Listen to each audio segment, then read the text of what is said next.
मैं आज बात कर रहा हूं 21वीं सदी में कि आप कितने मुल्कों में यह हो सकता है कि हेड ऑफ स्टेट एक माइनॉरिटी से अदालत उसके खिलाफ फैसला कर दे। तो ये इधर से हम शुरू हुए थे, हमारे इंसाफ का निज़ाम इधर था और अक़लियत इंसान बराबर थे मुसलमान माशरों में। और हम एक और चीज़ पे आते हैं। अभी राय प्रकाश ने बात की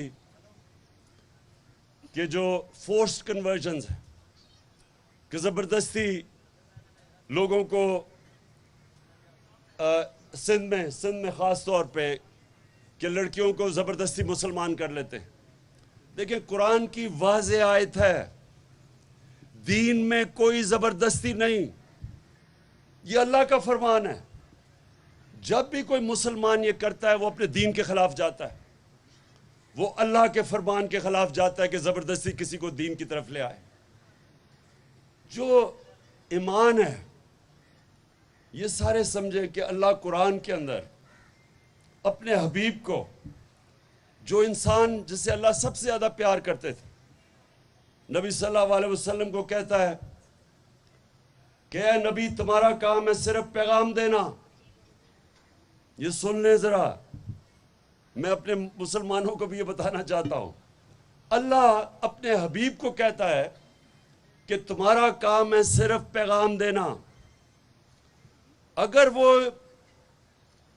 दीन की तरफ आते या नहीं आते, ये तुम्हारी जिम्मेदारी नहीं है, ये अल्लाह के ऊपर है कि वो किसी को हिदायत देता या नहीं देता। सो ये आप सब समझ जाए कि ये जो ज़बरदस्ती किसी का ख्याल है कि मुसलमान किसी को करना, ये तो अल्लाह का तोहफा है कि अगर वो किसी को ईमान देना चाहता या नहीं। तो ये बिल्कुल मैं पूरी तरह हम अपने दीन के ऊपर चलते हुए इसकी मुखालफत करेंगे जो ज़बरदस्ती लड़कियों को मुसलमान किया जाता है।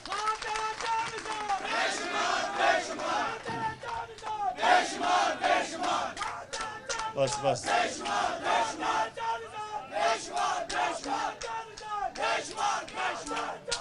बस बस अच्छा, अब आ गया एक और इशू, और वो सिर्फ हमारी अक़लियतों के लिए नहीं है, वो हर पाकिस्तान के कमज़ोर तबके के लिए है। देखिए, इंसाफ होता क्या? इंसाफ का मतलब होता है कि कमज़ोर और ताकतवर कानून के सामने एक बराबर। ये सबसे बड़ी चीज़ होती है कि एक माशरे का जब ऊपर उठता है माशरा, तो माशरा ऊपर नहीं उठ सकता जब उस माशरे में इंसाफ ना हो। जो भी दुनिया की तारीख में मुल्क ऊपर गए हैं उनका इंसाफ का निज़ाम बेहतर हुआ है।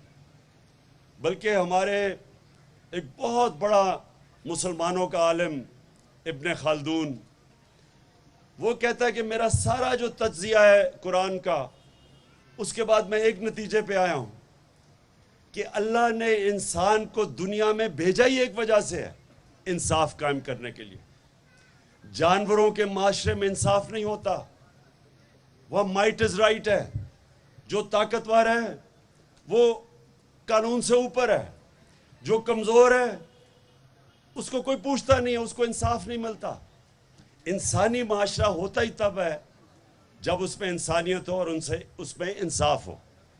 मैंने जब आज से 26 साल पहले अपनी पार्टी शुरू की थी तो उसका नाम रखा था इंसाफ की तहरीक।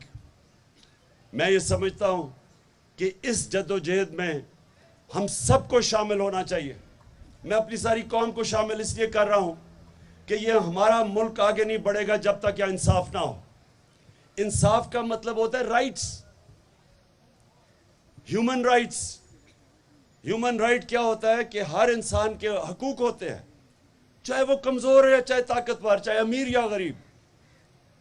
जब तक माशरे में इंसाफ की वजह से लोगों को राइट्स नहीं मिलते, एक माशरे का जो पोटेंशियल होता है, माशरे की परवाज़ ऊपर नहीं जा सकती।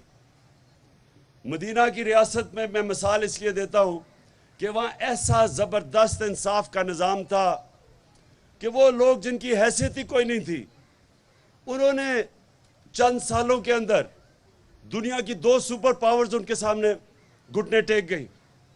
क्योंकि उन्होंने ऐसा ज़बरदस्त इंसाफ का निज़ाम बनाया था कि जो मुसलमान भी नहीं थे वो उस रियासत का हिस्सा बनना चाहते थे, क्योंकि उनको उनकी रियासत का इंसाफ का निज़ाम तहफ़्फ़ुज़ देता था। और जब आपको इंसाफ मिलता है और आपके हकूक़ की हिफाजत करता है एक निज़ाम, तो वो माशरा ऊपर चला जाता है। तो हमारी जो जंग है आज, वो है इंसाफ लेने के लिए। और जो हमारे मुल्क में जद्दोजहद है वो एक छोटे से टोले की है के खिलाफ है, जिसको हम कहते हैं एलीट कैप्चर। एक छोटा सा टोला जो मुल्क के ऊपर हावी हुआ है, वो चोरी करता है तो वो कहता है कि मैं कानून के नीचे, मुझे एनआरओ दो।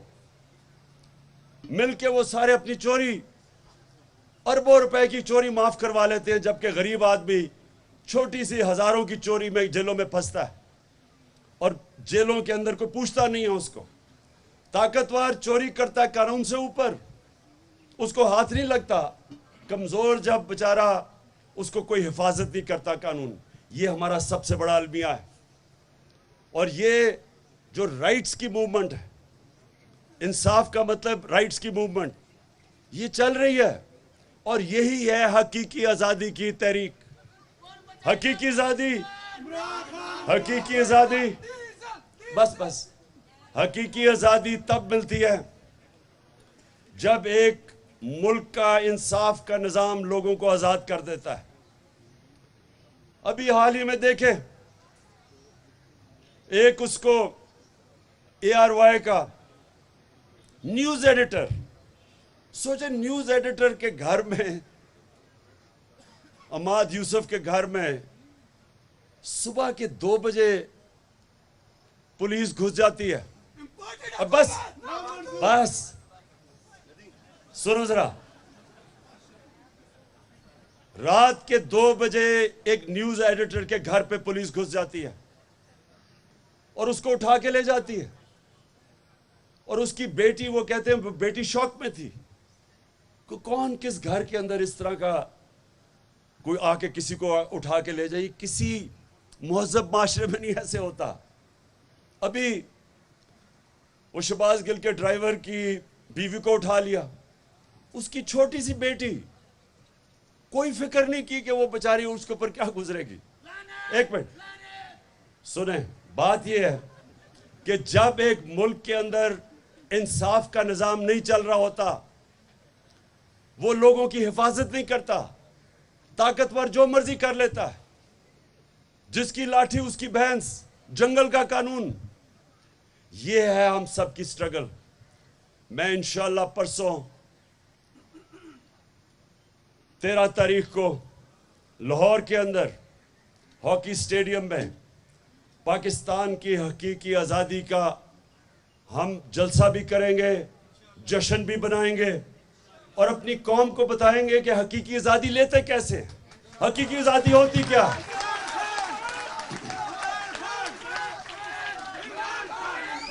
कायदे आज़म आप सबको पता है या पता नहीं कि कायदे आज़म ने जब अपनी सियासत शुरू की थी तो इनको हिंदू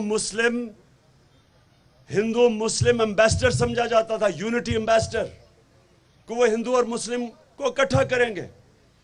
ये याद रखें कि कायदे आज़म की जो शुरू की सियासत थी, उनकी कोशिश थी कि हिंदू मुस्लिम मिलके अंग्रेजों से आज़ादी लें, अंग्रेजों से आज़ाद हों।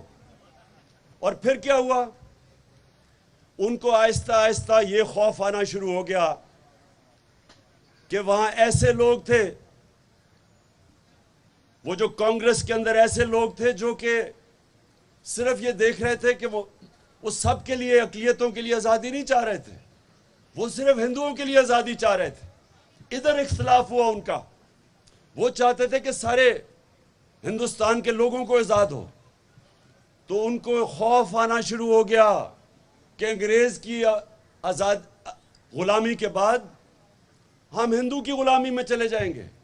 इसलिए उन्होंने आज़ादी की स्ट्रगल की थी और पाकिस्तान बनाना है, इसलिए पाकिस्तान मूवमेंट में शिरकत किए थे। हम भी अपने मुल्क के अंदर ये हमारा जो मुल्क बना है, हम ये सब के लिए है। इसमें हम सारी अक़लियतों को बराबर के शहरी समझते हैं और इसलिए पाकिस्तान बना था। अगर हिंदुस्तान में कायदे आज़म को ये हो जाता कि हम बराबर के शहरी रहेंगे, तो वो तो शुरू में कांग्रेस का हिस्सा थे। इसलिए आज पाकिस्तान में जब हम परसों अपनी हकीकी आज़ादी का जश्न बनाएंगे, तो हम अपनी सारी अक़लियतों को भी पैगाम देंगे कि आप पाकिस्तान में बराबर के शहरी हैं। आपके हकूक़ हम हिफाजत करेंगे, हम उनको तहफ़्फ़ुज़ देंगे।